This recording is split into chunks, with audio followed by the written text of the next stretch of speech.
স্বাগত Asian news আপডেটে। আপনাদের সাথে আছি আমি খোসনাত জাহান ইথিরা। ডক্টর মোহাম্মদ ইউনূসের নেতৃত্বে গঠিত অন্তর্বর্তী সরকারের শপথ ও গঠন প্রক্রিয়া বৈধ ঘোষণা করে হাইকোর্টের দেয়া রায় বহাল রেখেছেন আপিল বিভাগ।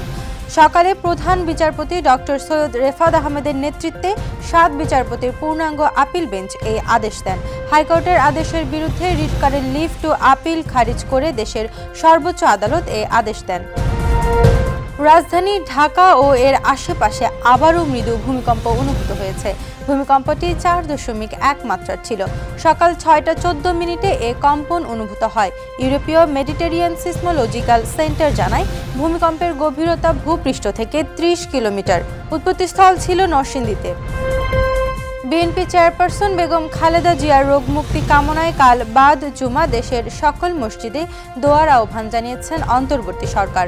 সকালে প্রধান উপদেষ্টার প্রেস উইং থেকে পাঠানো এক বিজ্ঞপ্তিতে এ তথ্য জানানো হয়। সেখানে মন্দির, গির্জা ও প্যাগোডা সহ অন্যান্য ধর্মের উপাসনালয়ের সংশ্লিষ্ট ধর্মের রীতি ও আচার অনুযায়ী প্রার্থনার আহ্বান জানানো হয়।